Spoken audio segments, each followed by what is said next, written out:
Oh, I can't believe this happened. I ended up losing by 2 points. Bark at the Moon. Ozzy Osbourne, Bark at the Moon. Someone in this league dropped Drake London, and I ended up putting a waiver claim in, and I picked him up. So in that morning game, you just saw the bottom line: touchdown, London. Touchdown, London. He ends up with 3 touchdowns and over 100 yards. So as you can see here, he got 29 points. So I'm like, oh, this has got to be smooth sailing for me in this game. And I can't believe somebody dropped Drake. So yeah, well, it didn't end up that way. So my only strong performers was Josh Allen. He had 29 points, and then Drake Allen. Everyone else, I mean, Bijan only getting 9 is pedestrian for him.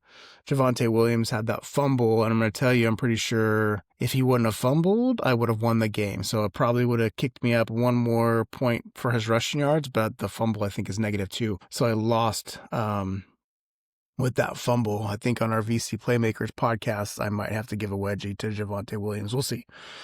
There's a lot of other contenders. And then George Pickens, he had 7 points. Tyler Warren was quiet despite Daniel Jones throwing for like 350 yards or something wild like that. And then the Patriots get me zero goose egg of a defense when they've been pretty strong.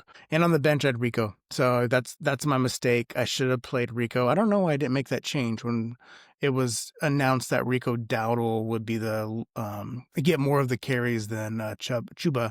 Why did I play Kenneth Walker? I should give myself a wedgie for that. I totally blew that one. Looking at my opponent, you can see Marvin Harrison Jr. had a good game Monday night, pushed him over the edge. Matthew Stafford had a big week, 4 or 5 touchdowns, if I'm not mistaken, 35 points. But he got a goose egg from Rome, even though they're playing Cincinnati Bengals, that 47-42 offensive juggernaut game. I'm surprised he got 0. I wonder if he got hurt. I'll need to look into that. Sam Laporta was strong, 18 points, and he gets double digits from Henry, and his kicker, Santos.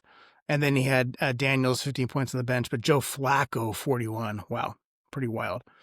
So yeah, this loss is going to be on me. Instead of giving Javonte Williams the wedgie, I'll give the wedgie to myself because I didn't have Rico in there. Rico played excellent.